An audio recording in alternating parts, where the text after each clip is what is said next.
noches, ¿qué tal? ¿Cómo están? Bienvenidos a esta valiosa masterclass sobre gestión de emociones y toma de decisiones. En esta oportunidad tendremos el gusto de presentar al docente y magíster Gianmarco Villarreal, quien expondrá mucho más a fondo sobre este tema. Gianmarco Villarreal tiene un máster en Psicología del Comportamiento Organizacional, certificado como Coach Executive International PNL. Es experto en andragogía y programación neurolingüística, así como en la metodología de la enseñanza activa.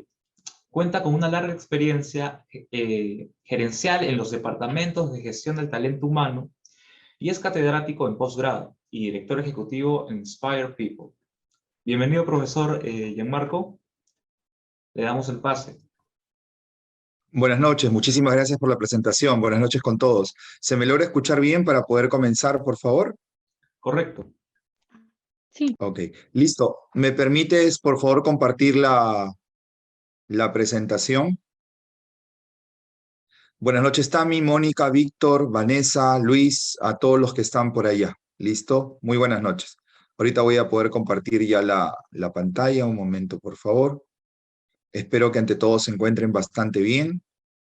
Ya está empezando el tema del frío, ¿no? Ok, listo. Ahí se logra ver la proyección, por favor. Correcto.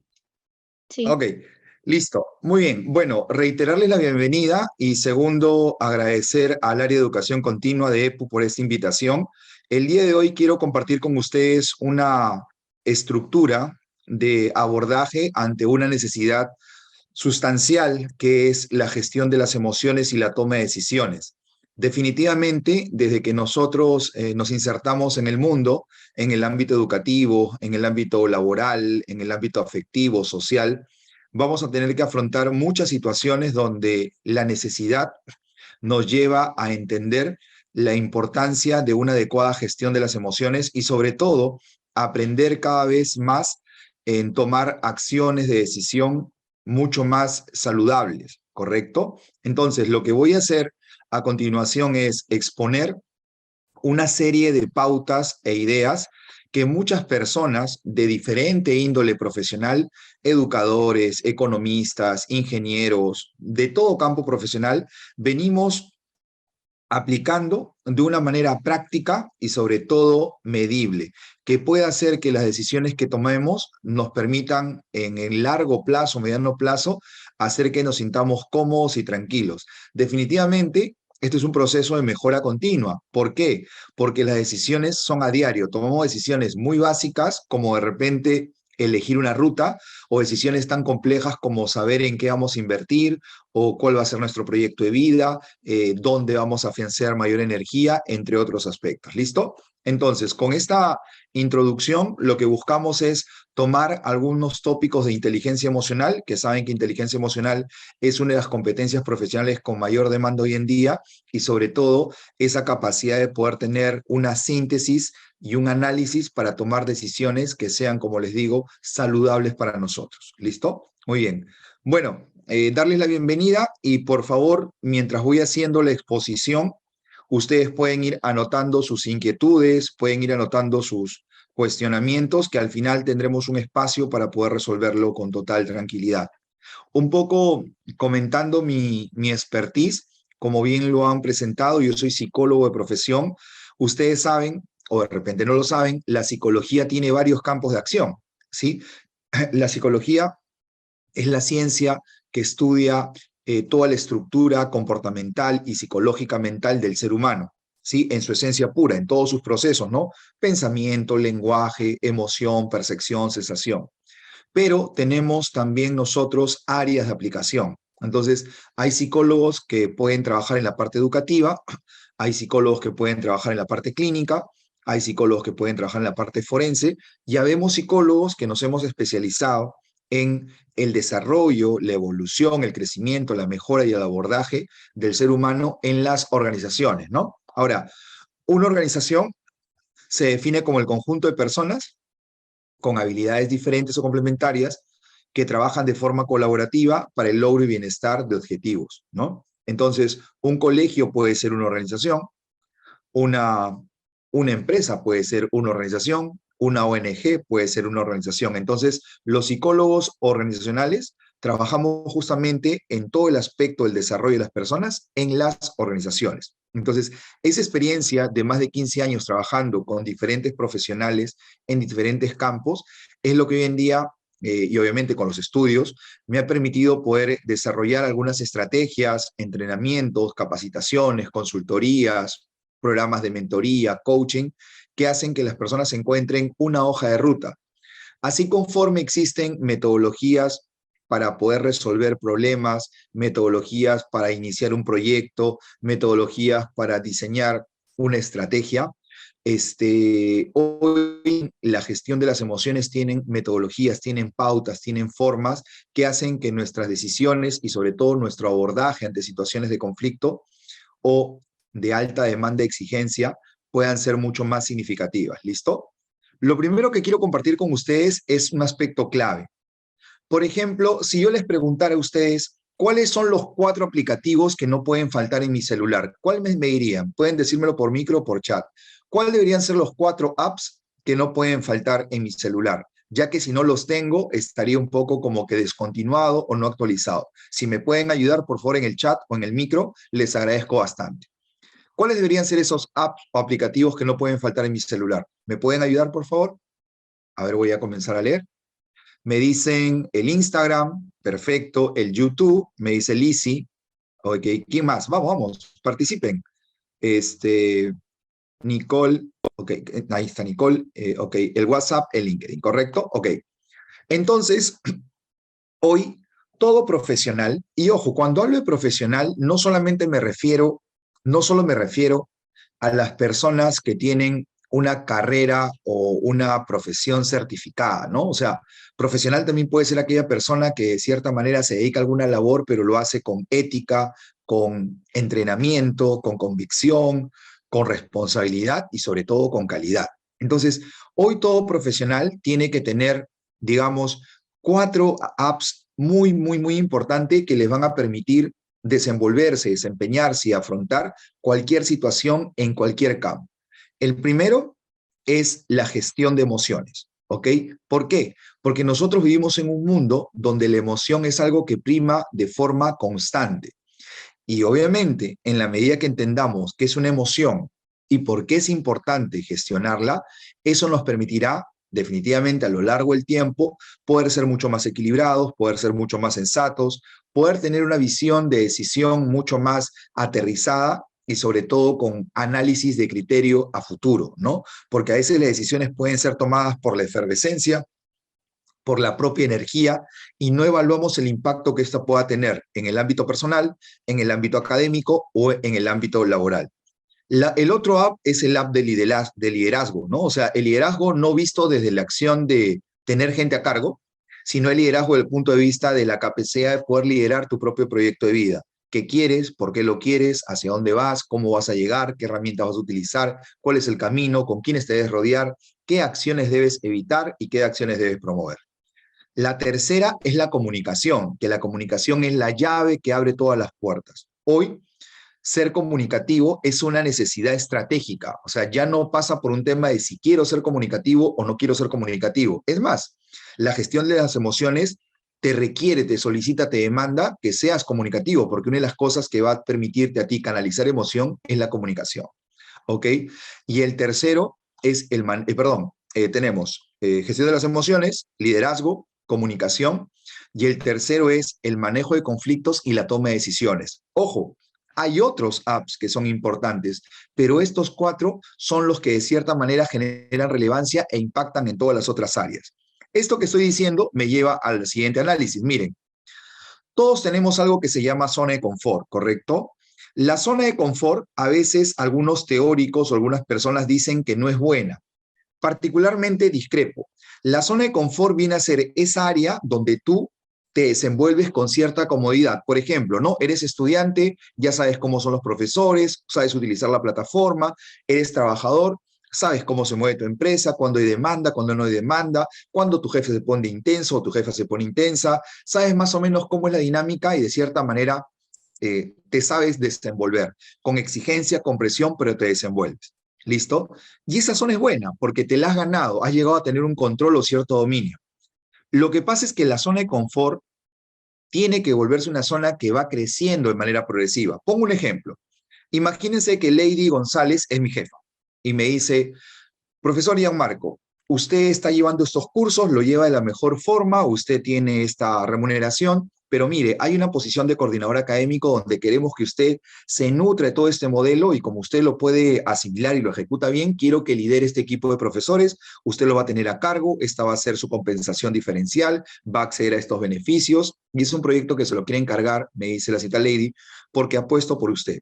Entonces, de repente yo sí quiero, o sea, me provoca el hecho de poder tener esa experiencia, pero sin embargo me bloqueo porque digo, pero ¿y ahora cómo voy a dirigir si son mis colegas? ¿Cómo les voy a decir que hagan? ¿Y me escucharán? ¿Y si no me hacen caso? ¿Y sí, y sí, y sí?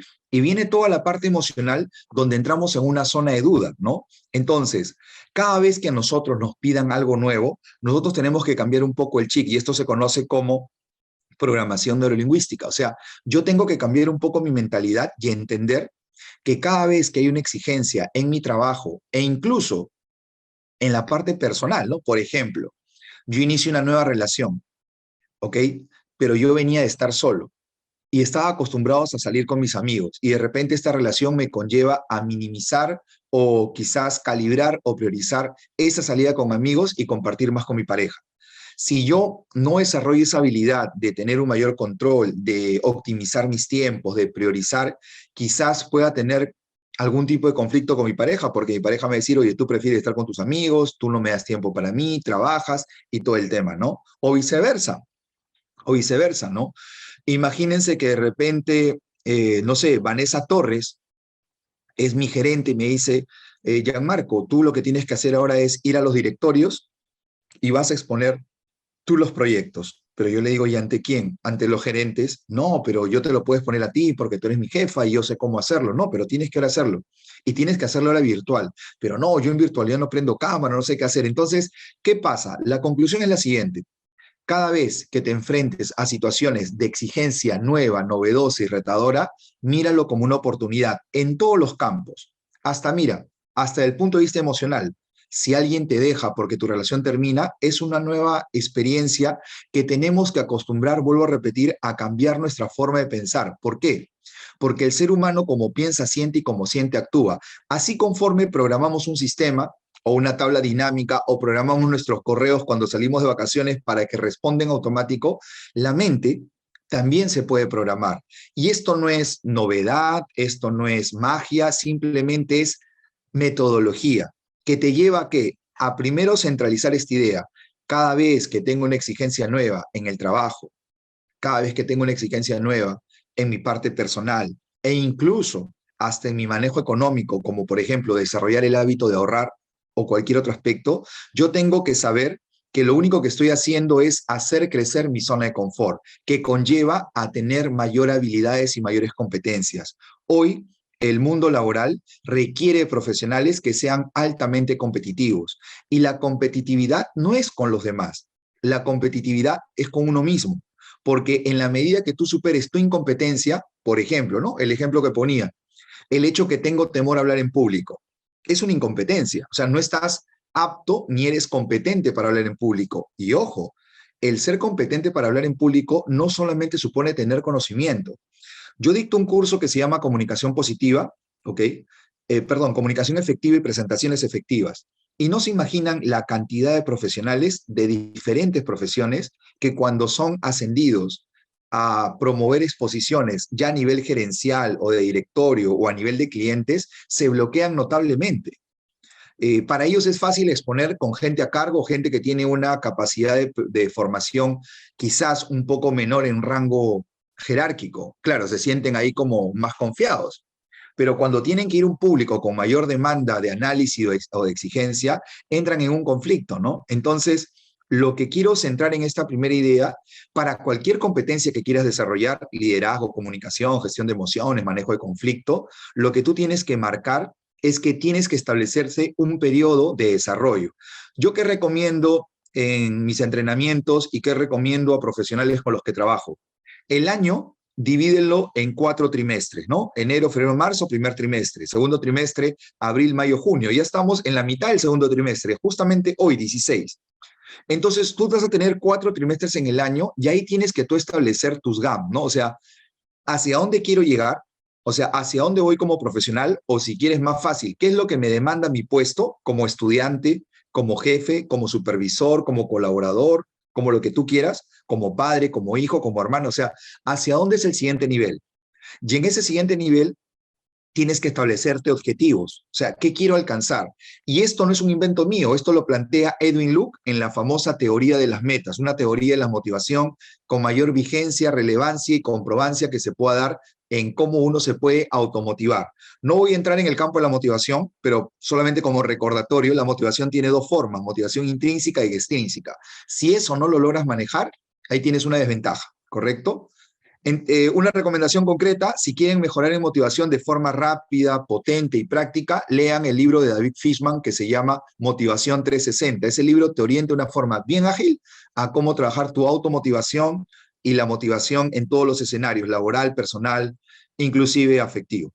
Entonces, la primera idea es de que tú tienes que establecer por propia iniciativa, eso se llama cambio endógeno, o sea, un cambio que nace de ti, cómo ir mejorando de forma progresiva. Por ejemplo, desde el momento que estás aquí escuchando esta conferencia, así haya sido otro profesional, ya estás tomando un cambio endógeno, o sea, tú estás decidiendo en qué mejorar.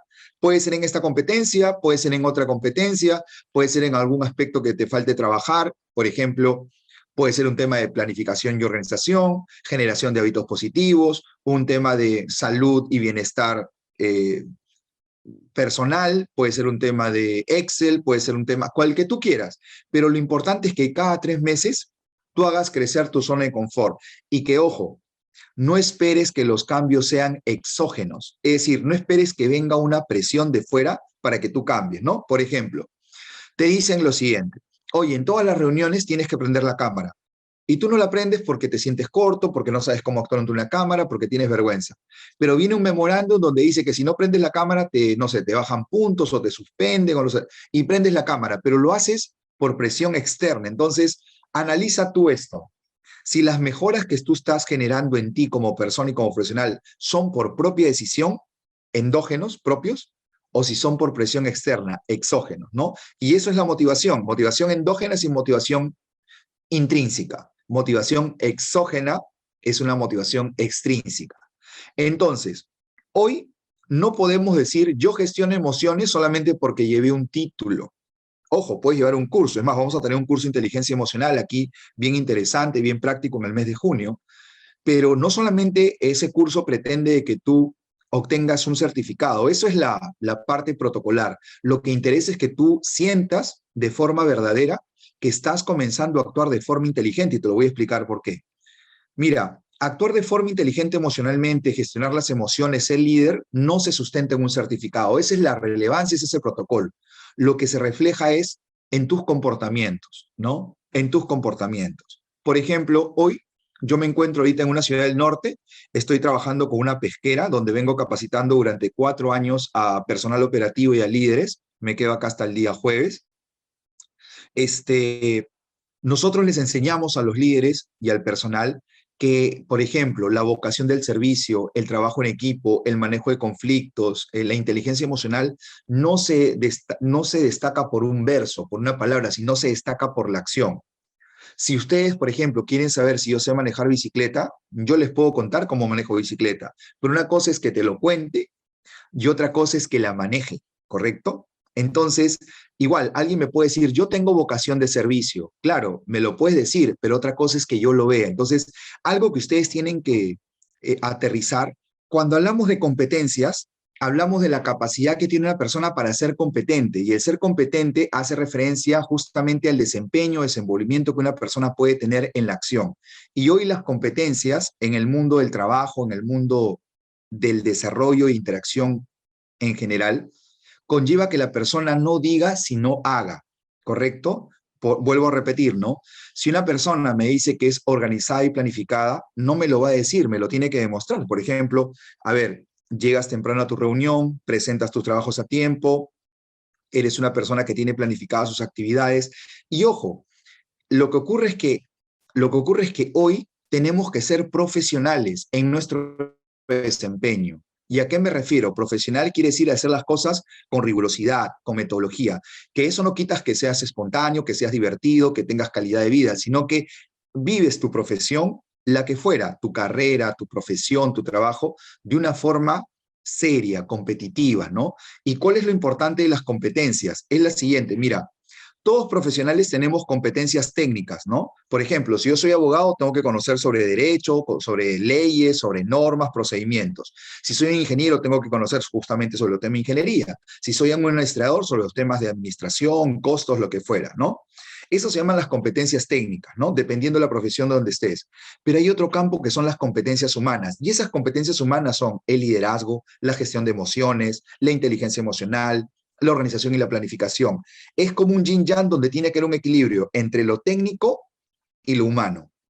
Ahí viene este aspecto de gestión de las emociones y toma de decisiones. ¿Por qué? Porque lo que va a pasar, ¿se ve la proyección? ¿Me confirman, por favor?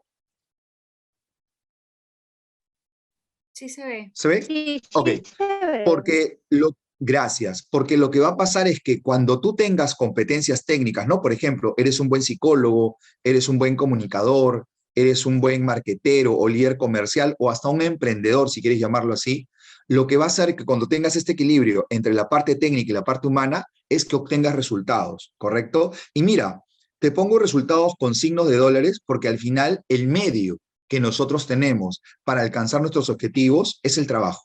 ¿Ok?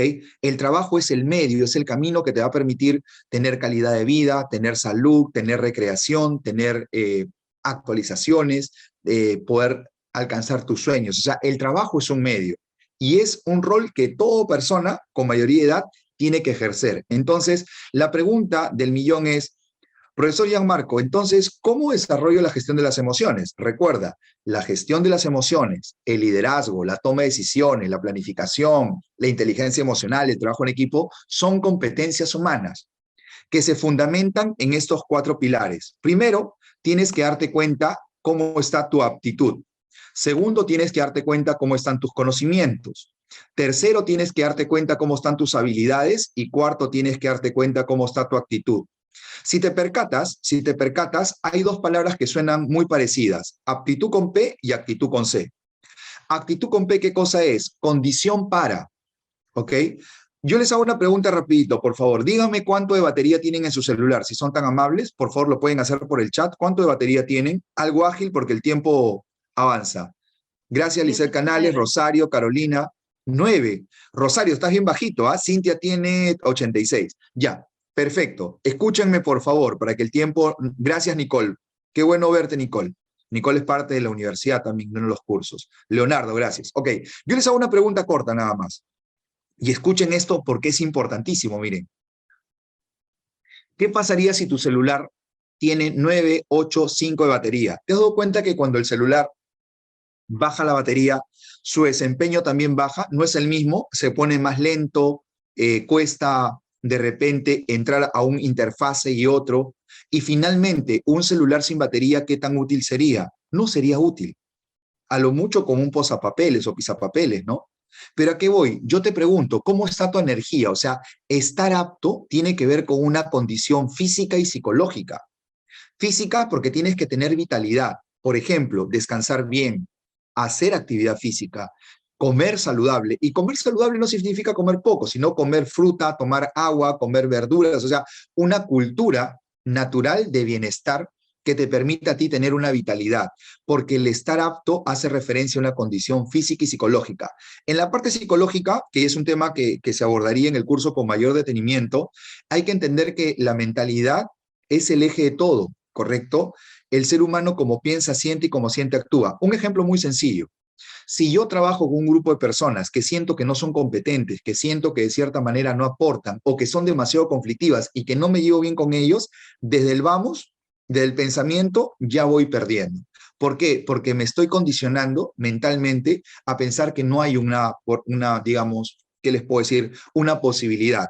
Y así a veces nos vamos condicionando en varios aspectos. Bueno, si tendríamos que analizar casos particulares de ustedes, puede ser con un curso, puede ser con una persona, puede ser con un cliente, hasta con alguien de tu propia familia en la cual tú crees que quizás eso no tiene avance. Entonces, es importante que cuando desarrollemos una competencia, veamos la competencia como si fuera una silla en la cual te vas a sentar y tiene que tener 4 pilares, 4 patas. Primero, la actitud, una condición de bienestar de salud, que obviamente eso se puede trabajar, se desarrolla. Esto no habla de características físicas o no habla de estética, habla de energía, vitalidad, porque es como la gasolina un carro. Tú puedes tener un carro último modelo, puedes tener maestrías, estudios, cursos, 10 años de experiencia, 8 años de experiencia, pero si tu energía está baja, definitivamente tu desempeño también lo va a hacer.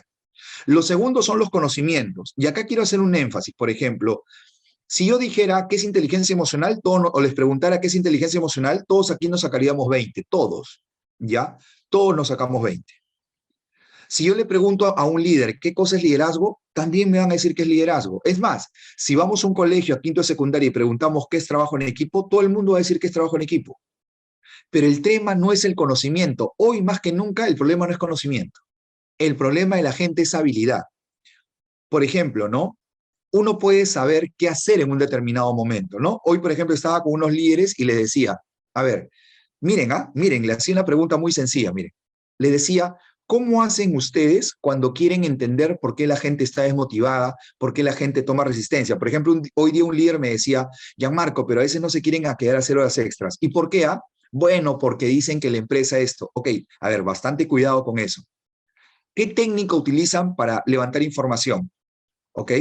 Y alguien me decía, bueno, yo sé que hay que preguntarles. Claro, tienes el conocimiento que hay que preguntarles, pero te pregunto, ¿qué habilidad técnica tienes? Y, por ejemplo, les doy un dato. Existe una técnica que se llama técnica de preguntas. Esto no lo he inventado o no se ha inventado recién. Existe hace mucho tiempo, pero hay muchos líderes y bastantes que no saben diferenciar entre una pregunta abierta y una pregunta cerrada. Entonces, puede haber una falta de conocimiento, ¿no? O sea, de que, por ejemplo, ¿no? Un ejemplo muy sencillo. Equipo, ¿todo está bien? Sí. ¿Podemos hacer este trabajo? Sí. ¿Cuento con ustedes? Sí. Ya, pero ¿qué le has preguntado? Solamente preguntas cerradas. ¿Te han contestado sí o no? Pero pregúntale, ¿no? ¿Cómo lo vamos a hacer? ¿Por qué lo vamos a hacer? ¿Qué pasaría si se presenta esta situación? ¿Qué no debería pasar para que ustedes no se desanimen? Entonces, las preguntas abiertas, que es un tópico que también trabajamos porque en toma de decisiones se tienen que aplicar muchas preguntas abiertas, es el hecho de saber entender las razones de las personas. Y acá justamente lo engancho con eso, ¿no? Por ejemplo, yo puedo saber que la inteligencia emocional es la capacidad que una persona tiene para gestionar emociones, pero pregunta, ¿qué es una emoción? Si no sabemos diferenciar cuál es la diferencia entre emoción y sentimiento, ¿cómo podemos hablar de gestión de emociones? Si sentimiento es una cosa, totalmente una emoción.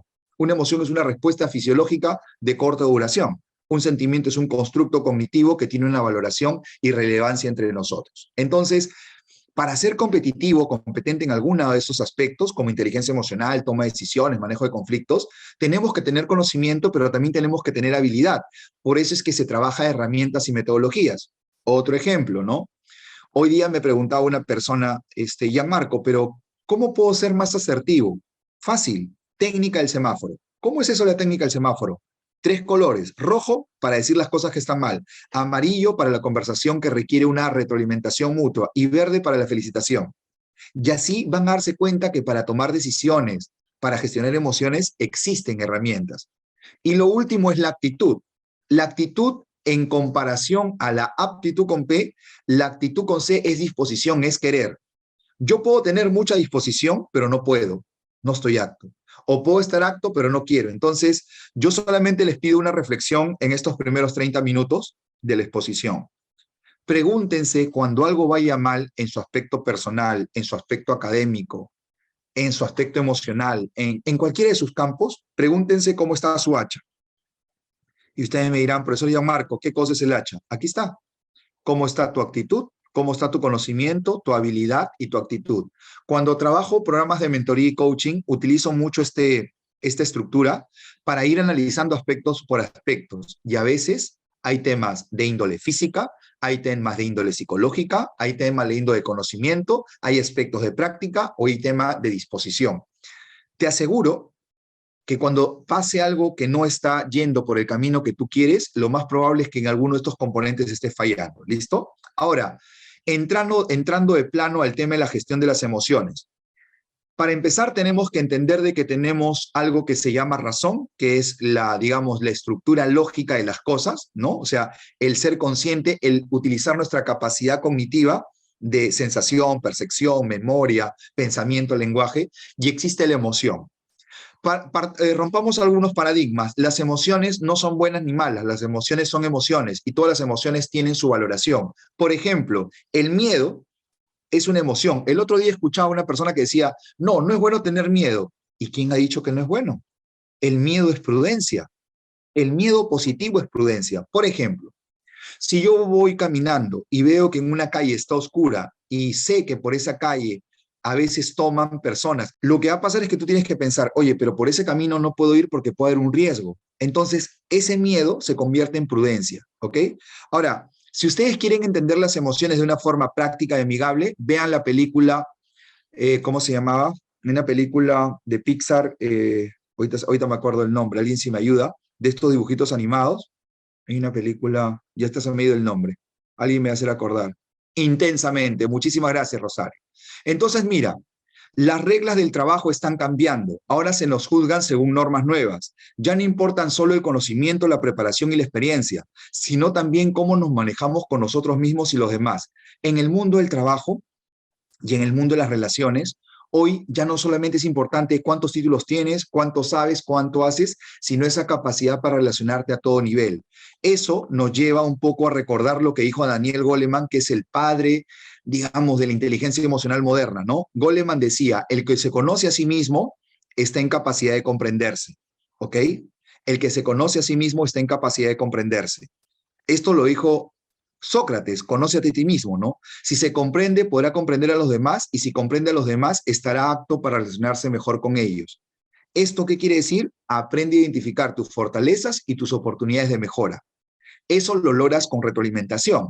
El coeficiente intelectual representa solo el 20% del éxito de una persona. Esto lo podemos ver en los libros Los fuera de serie, Los 7 hábitos de la gente altamente efectiva, Inteligencia cognitiva versus inteligencia emocional. Hoy, según lo que nos planteó en su teoría Howard Gardner con la teoría de las inteligencias múltiples, está comprobado que el ser inteligente no solamente hace una referencia a aspecto cognitivo. Un datito importante. Goleman, cuando hace su libro, hace una investigación bien interesante. Busca profesionales altamente efectivos, o sea, con resultados muy buenos, y les toma una prueba de inteligencia. ¿A qué no creen que pasó? El 95% de estas personas tenían un coeficiente normal promedio. ¿Qué infirió esto? Que para ser exitoso no necesariamente tenías que ser inteligente cognitivamente dentro de los umbrales, porque la inteligencia cognitiva tiene niveles, ¿no? Normal promedio, normal superior. Ahora, la inteligencia emocional, que es la base de la gestión de las emociones, contempla 5 aspectos que se tienen que trabajar y se trabajan de una forma bien práctica. La autoconciencia, la autorregulación, la automotivación, la empatía y la habilidad social. Estos 5 componentes se pueden aprender de forma práctica y sencilla, pero sobre todo metodológica. ¿Esto a qué nos lleva? A la pregunta siguiente. Nos lleva a la pregunta de que ¿por qué es importante gestionar las emociones? Porque nosotros vivimos en un mundo de alta demanda económica, afectiva, social, académica. Entonces, cuando tú gestionas las emociones, vas a poder tú tomar decisiones en cualquier ámbito de una forma mucho más sensata, clara y sobre todo, con un valor de relevancia a mediano y a largo plazo. Es decir, que no te vas a arrepentir, ni te vas a lamentar, ni te vas a cuestionar por qué hiciste algo o dejaste de hacer algo. Esto nos lleva, primero, a entender de que el ser humano se mueve con muchas creencias. Esas creencias pueden jugar a veces a favor y en contra, ¿no? Las creencias se convierten en actitudes, ¿ok? Y las actitudes se convierten en conductas. Por ejemplo, ¿qué pasaría si soy una persona que piensa que si tengo un error, ese error me va a pasar siempre? ¿Qué pasaría si pienso de que de repente las personas no me aceptan? ¿Qué pasaría si pienso que todos los demás tienen la culpa de lo que me pasa? ¿Qué pasaría si pienso que todo debería ser de forma perfecta? A esto se conoce como distorsiones cognitivas y, ojo, las emociones suelen activarlas, ¿ok? las emociones suelen activar muchas distorsiones, o sea, las emociones como que te nublan, no te dejan tomar decisiones adecuadamente. Y ojo, puede ser una emoción de alegría o puede ser una emoción de tristeza, pero cualquiera fuera el caso, se generan distorsiones. Estas distorsiones son como alteraciones cuando no tenemos buena señal de internet o de teléfono. Entonces, para minimizar o eliminar las distorsiones, es importante seguir un ciclo de gestión. La gestión pasa por 5 pasos. Primero, el analizar las cosas, y para eso hay herramientas. Segundo, el definir objetivos, y existen estrategias para eso, como por ejemplo los objetivos SMART o objetivos inteligentes.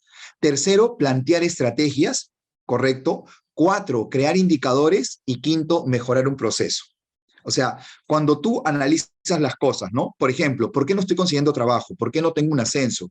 ¿Por qué tengo tantos conflictos con esta persona? ¿Por qué este proyecto no lo puedo sacar adelante? ¿Por qué no puedo mejorar en ello? Tienes que gestionar la emoción, porque la ansiedad, la cólera, el miedo o la alegría pueden distorsionar tu forma de visualizar las cosas. Por ello tienes que pasar por un proceso que es analizar, definir, establecer estrategias, plantear indicadores y mejorar el proceso de forma continua, lo que los japoneses llamaban Kaizen. O sea, todo lo que hagas, mejóralo. Esta acción luego te va a permitir seguir esta secuencia lógica que se llaman 5 pasos para tomar decisiones. Miren, definitivamente no es fácil tomar buenas decisiones, porque cuando tomamos decisiones normalmente estamos frente a una situación que nos genera emoción. Una situación de, por ejemplo, cambiar de trabajo, iniciar un proyecto, conversar con alguien, afrontar un tema, evitar un tema y sobre todo decidir qué es lo que queremos para nosotros en todos los campos.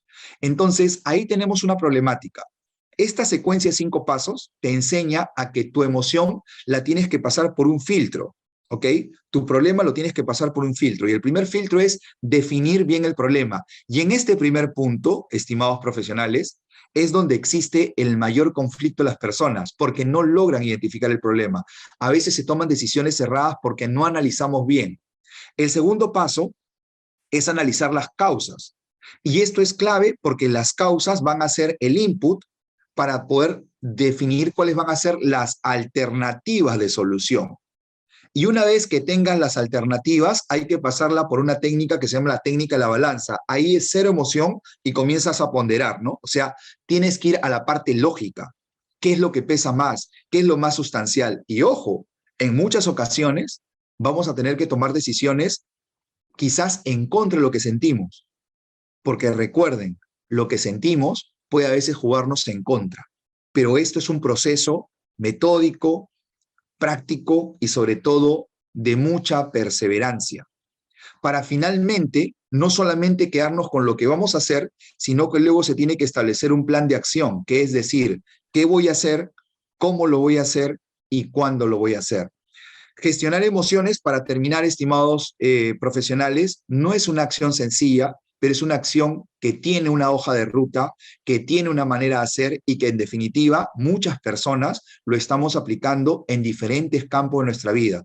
Pero lo importante es reconocer que las emociones son necesarias, son verdaderas, hay que aceptarlas, hay que afrontarlas, el miedo, la alegría, la desesperanza, la angustia, si lo quieres llamar así, pero que eso no es una limitante, sino por el contrario puede ser un catalizador, un promotor para que tú comiences a gestionar y que las decisiones que tomen no sean por intuición, que no sean por reacción, sino que sean más eficientes, más profesionales y sobre todo más sensatas. ¿Listo?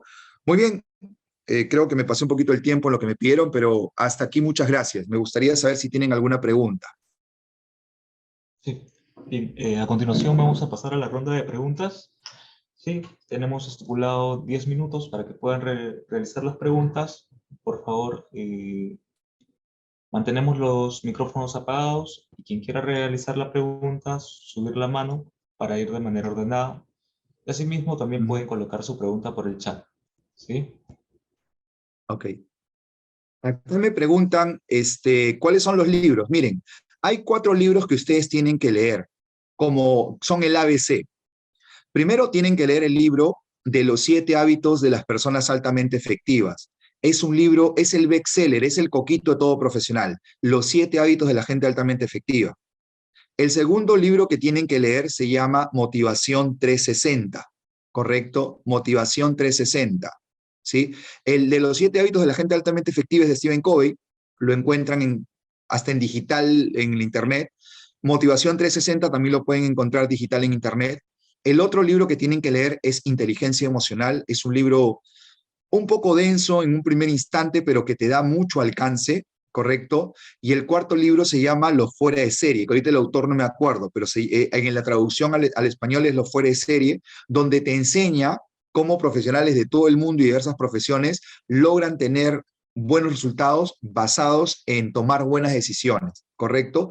Hay muchos libros, pero si ustedes me piden esos 4 para este tema, sería esos temas que estoy hablando: inteligencia emocional, los fuera de serie, los 7 hábitos de la gente altamente efectiva y motivación 360 grados. Por ejemplo, ahí tienen, para su primer trimestre del año, pueden leer un libro. Yo les recomiendo que lean 4 libros al año y 1 por trimestre. Pero una vez que leas el libro, automáticamente ok, de este libro que he leído, Inteligencia Emocional, Rosario, de Daniel Goleman. Una vez que lo lees, haces tu plan de acción. O sea, de esto, ¿cómo voy a aplicarlo? ¿Listo? En el curso que vamos a dictar, tenemos muchas estrategias que están tomadas del libro y que de cierta forma te llevan a una acción práctica, ¿no? Cómo actuar de una forma más inteligente en todos los campos. Y tú puedes ir midiendo tus avances y tus mejoras. Por favor, las preguntas, estimados. Encantado de poder resolver sus consultas o inquietudes. Ya, muy bien. Marisa Quispe. Marisa, mira, existen muchas técnicas, ¿ya? Pero quizás la que es primaria y la que tienes que comenzar a practicar y dominar es la técnica de respiración. ¿Qué ocurre? Cuando hay emociones, Marixa, lo que pasa es que lo primero que se altera, ¿ok? Lo primero que se altera, escuchen bien, lo primero que se altera es el sistema nervioso central. Y el sistema nervioso central lo que hace es que altera el sistema parasimpático. Entonces, eso es algo que tú no tienes, digamos, un control automático porque es tu sistema quien se activa. La mejor manera de canalizar emoción es respirando. Tú me puedes decir, pero profesor, ¿pero cómo hago eso? Lo que ocurre es que hay técnicas de respiración. Ustedes en el YouTube pueden encontrar técnicas de respiración y les van a indicar paso a paso cómo hacerlo. Por ejemplo, la inhalación es por la nariz y es lenta. Y la exhalación es por la boca, pero es mucho más lenta que la inhalación. O sea, a veces no sabemos respirar y la respiración hace que uno pueda entrar en un estado de regulación que te permita calmarte concretamente, ¿correcto? Existe otra técnica que se conoce como la técnica del me gustaría, ¿no? Que es cuando tú trasladas a alguien una petición, pero basada en una comunicación mucho más asertiva, por decir, ¿no? Cuando a veces yo traslado a mis alumnos, le digo, yo a veces un poco que me enojo porque no prenden las cámaras, porque no participan, ¿no? Y obviamente enojarse no está mal, ¿correcto? Enojarse no está mal, pero hay formas de cómo trasladar eso. ¿Por qué? Porque la emoción es pulsión. Entonces, si tú te quedas callada y si tú no lo expresas, te contienes y eso es lo que te comienza a hacer que te pongas más roja, que te alteres, que quieras caminar. Entonces, tú puedes trasladar tu petición como me gustaría, ¿no? Por ejemplo, equipo, la verdad es que me siento bastante apenado porque ustedes no están prendiendo la cámara, estoy dando lo mejor de mí para poder hacer una buena reunión y les pediría por favor que lo hagan. Espero poder contar con ello y sin embargo, bueno, si no lo hacen, al menos se lo transmití. La llave para canalizar emoción es la comunicación, porque las emociones también las podrías canalizar. Yo te podría decir, no, grita, rompe un papel, golpea un colchón. Claro, ese es control, esa es descarga de ira, pero la emocionalidad en su esencia se trabaja de una forma más descriptiva. Hay varias preguntas, no sé si me pueden apoyar ahí con el orden de las preguntas, por favor. A ver, acá dice alguna técnica para manejar el enojo. Lisette Canales, el enojo parte por una situación de insatisfacción, o sea, hay algo que está pasando en tu trabajo que definitivamente te está generando conflicto. Entonces, cuando la solución solamente está en tu campo, tienes dos esquemas, ¿no? Uno, o cambiarte de trabajo, que es difícil, o la otra sería quedarte callada, si es que pasara solamente por ti. Cuando la solución pasa por dos, la instancia es la comunicación. O sea, Yo no puedo todo el tiempo hacerme indiferente ante una situación que me aqueja. Por ejemplo, tengo una compañera que en el cambio de turno se demora más y me afecta. Tengo una persona que me pasa el reporte de forma, digamos, no completa. Tengo parte del equipo que me sobrecarga el trabajo. Entonces, lo que tienes que hacer, existe una metodología que se llama la metodología del sándwich, que es una técnica para dar y recibir retroalimentación. Lo que pasa es que no estamos acostumbrados a expresar lo que sentimos. O sea, nos hemos acostumbrado a ser muy diplomáticos o a veces evitar el conflicto, cuando los conflictos no necesariamente son negativos, los conflictos son oportunidades para resolver temas. Entonces, el enojo se te va a pasar en dos instancias. En la primera, en la medida que expreses lo que sientes y te incomoda, claro está, de manera asertiva, y en la segunda, que logres generar una negociación con la contraparte para que puedas encontrar algún tipo de solución o aporte. Ahora, esto también dependerá con quién es el conflicto, qué rango o qué responsabilidad tiene esta persona, porque hay momentos, Lisette, donde quizás necesitas un mediador. Pongo un caso, ¿no? Los dos somos analistas, los dos somos colaboradores. Quizás yo tengo mi posición y tú tienes la tuya, pero yo tengo una percepción quizás un poco cerrada. Por más que tú tengas buena voluntad, aquí quien tiene que intermediar es el líder. Entonces, en muchas organizaciones se arman conflictos por ausencia de líder, porque el líder no establece pautas, porque el líder no está al tanto de lo que pasa y necesariamente en un equipo tiene que haber control y dirección. Entonces, lo que yo te recomiendo en primera instancia es transmitir tu necesidad, expresar lo que te afecta y solicitar o pedir algún tipo de aporte y solución conjunta. Existen técnicas como la técnica ABC, como la técnica CIA, como la técnica del sándwich, que te permiten canalizar tu emoción de una manera mucho más equilibrada y asertiva. A ver, hay otra pregunta por acá. Ah, ya. Edgar Villamil. Bueno, primero, Edgar, felicitaciones por el tema del cambio. Definitivamente todo cambio es un proceso, ¿ok? Y como proceso tiene etapas. La primera etapa es la etapa emocional, la etapa de la incertidumbre, ¿no? ¿Qué cosa va a pasar? ¿Cómo va a ser? Lo que yo te recomiendo es que estimo que has tomado una decisión, bueno, no sé la realidad si te vas porque tú quieres irte, si te vas porque te invitaron a retirarte o si esta es una promoción, no lo sé, o sea, todo eso influye, ¿ya? Pero lo que te puedo decir es, primero, que tienes que tomar las cosas con bastante calma. ¿Y a qué me refiero? Tienes que tener claro cuál es la expectativa que tienen de la posición, no de ti, de la posición. O sea, cuando tú entras a un trabajo, la posición tiene un perfil de puesto y tú tienes que analizar rápidamente qué tan próximo estás a cubrir esa perspectiva, ¿no? El puesto requiere capacidad de análisis, manejo de Excel, no sé. Entonces, una vez que tengas claro qué es lo que la posición requiere, lo que tienes que hacer es identificar tus brechas. Segundo, identifica bastante bien con quiénes son las personas que coordinas o con las que tienes mayor relación. Y tú, de manera propia, trata de buscar retroalimentación, que te digan qué esperan de ti y que te digan de manera progresiva cómo vienes haciendo trabajo y qué aspectos podrías corregir. Nosotros cuando entramos a una nueva posición tenemos que tener, vuelvo a repetir, bastante tolerancia porque es un proceso de adaptabilidad natural.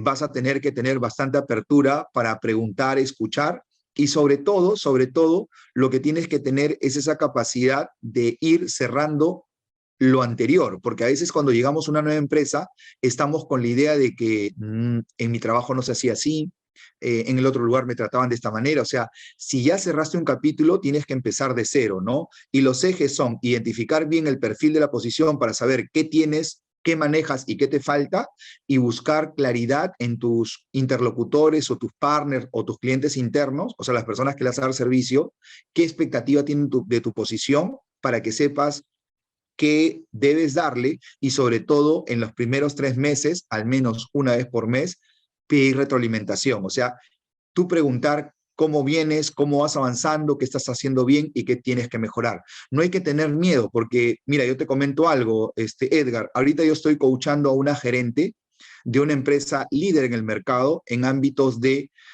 agroindustria. Yo la conozco, la comencé a asesorar desde hace un año y ella venía en otra gerencia de una empresa más pequeña, en el ranking en el cuarto puesto y se ha ido a la número 1.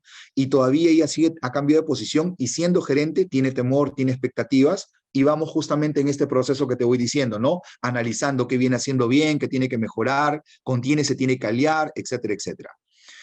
Hasta acá todo bien con las respuestas, por favor, me confirman. Bueno, acá Jonathan Salazar me dice, buenas noches, ¿cómo encontrar un espacio para la lectura con una sobrecarga de trabajo y de responsabilidades en la familia? Mira, gracias Jonathan Salazar. Mira, Jonathan, el tema de la planificación y la organización no solamente requiere buena voluntad y no solamente entusiasmo. El tema de la organización y planificación requiere disciplina, ¿correcto?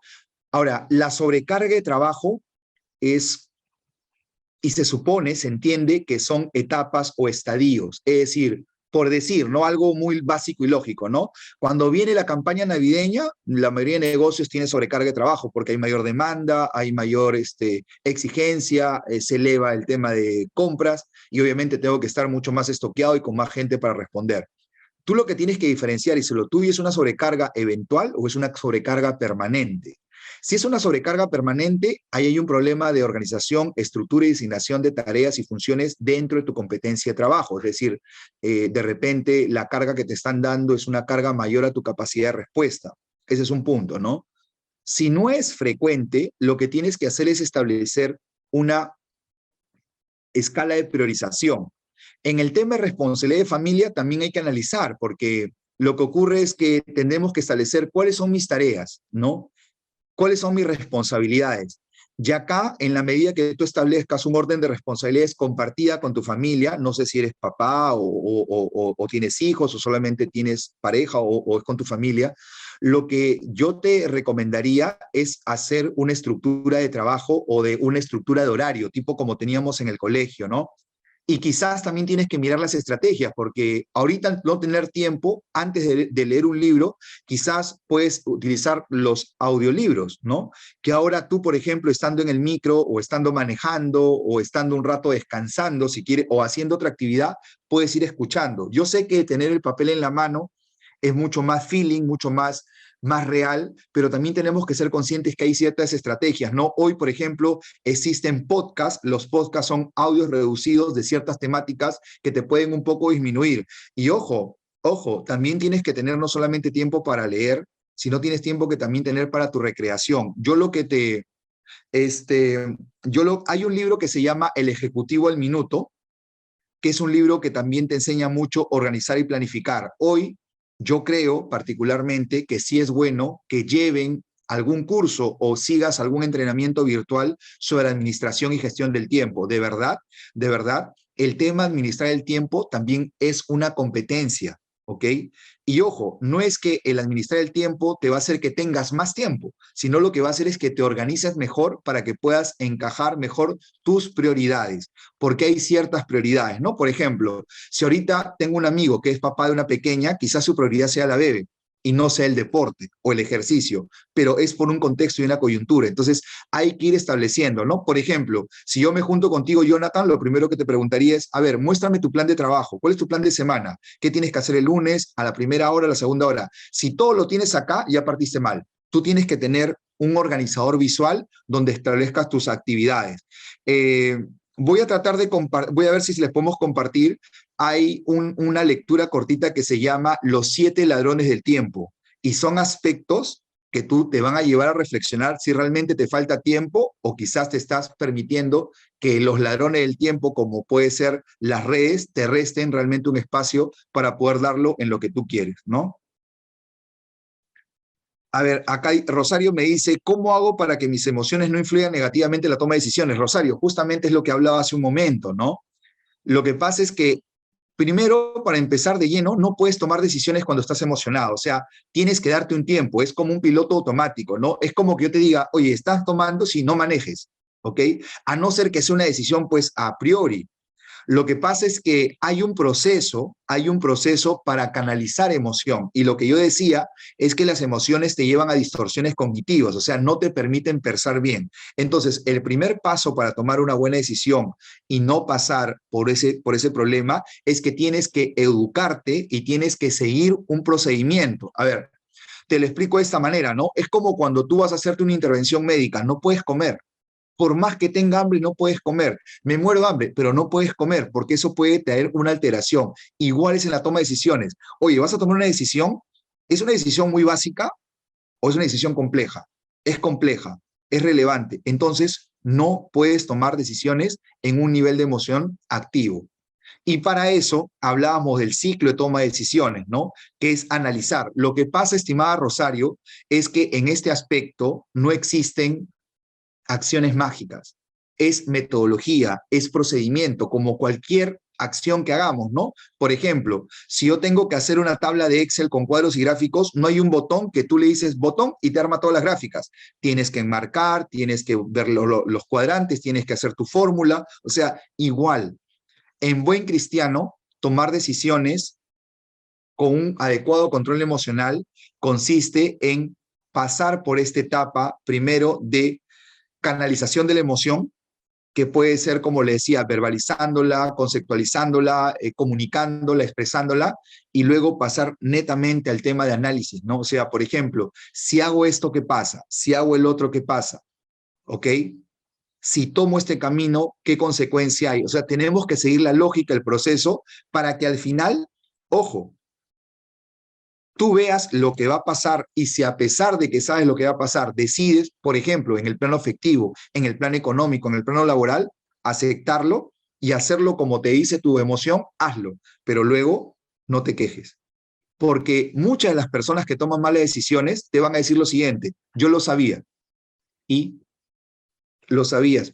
Entonces, si es que me dejé llevar, bueno, asume. A veces va a ser bueno que también quizás pasemos por esa experiencia para que las emociones comiencen a ser parte de un proceso, porque, ojo, las emociones pasan en el tiempo, las decisiones permanecen en el tiempo.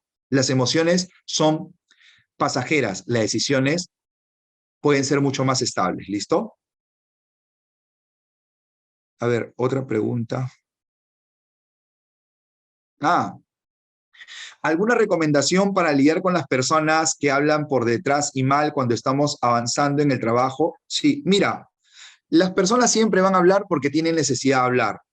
Lo único que tú tienes que hacer es de que si alguien te dice a ti que están hablando mal de ti, lo primero que le tienes que preguntar es esto: ¿lo que tú me estás diciendo es 100% verdadero?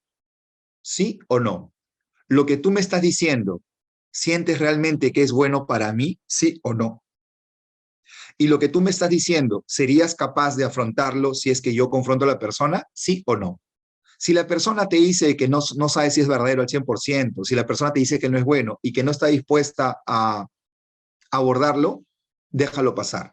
Pero si alguien ya de manera frontal te dice eso, ¿correcto? Si alguien ya de manera frontal te dice que habla mal de ti, lo primero que tienes que hacer es escucharla. Todo lo que ella piensa, ¿no? Obviamente es su sentir. Lo segundo es que puedes expresarle de que te apena bastante y te duele que tenga esa percepción. Lo tercero es preguntarle si existe alguna posibilidad de que tú puedas cambiar esa percepción que tiene o cuáles son las razones que realmente fundamenten ello. Si en ese análisis encuentras alguna alternativa, la tomas, pero si en ese análisis esa persona no quiere, la dejas. Ahora, siempre y cuando esto no te dañe psicológicamente, no te afecte físicamente. Entonces, hay unas estrategias para trabajar relaciones interpersonales y hay una técnica que se llama la técnica CIA, ¿correcto? Que es comportamiento, impacto, acción. Como les digo, en una hora hablar de todo, ya nos excedimos también, hablar de todo esto es bastante complejo y mira, ¿qué consejos puede brindar para las personas que se dificultan hablar en público? Te invito a mi curso de presentaciones efectivas. Pero mira, a ver, hay un libro, para no hacértela muy extensa, hay un libro de Jaime Lertora, que es peruano, es un consultor al igual que yo, él fue presentador televisivo, que se llama Habla, ¿correcto? Se llama Habla. Y te enseña de una manera muy fácil cómo poder hablar en público. Y solamente rompe un paradigma, ojo, un paradigma nada más. Los introvertidos podemos ser buenos comunicadores. Los que somos psicólogos sabemos qué es introversión y extroversión. Introversión es la persona callada, reservada, que no habla. Eso es genético, eso no cambia, eso viene contigo. Y los extrovertidos son personas que hablan. Les puedo asegurar, y yo soy un ejemplo de eso, yo soy una persona introvertida, pero que he aprendido a desarrollar carácter y habilidad social. ¿Qué consejos? La pirámide de todo presentador. Conoce, domina tu tema. prepárate adecuadamente, desarrolla una estructura que sea fácil, práctica y sencilla hablarla para ti. Y 4, ejecútalo y busca retroalimentación. El hablar en público es como manejar bicicleta. Tienes que subirte, te vas a caer, no hay ningún problema, pero tienes que volverte a parar. No existe una fórmula que no sea práctica que te lleve al ensayo y error. El hablar en público es ese proceso. Existen varias técnicas para hablar en público, ¿ya? Pero no es parte de la temática de hoy día. Y bueno, en LinkedIn también publico ese tipo de cosas. ¿Listo? Me dicen que terminamos. Mil disculpas por el tiempo corto. Y muchas gracias por su atención.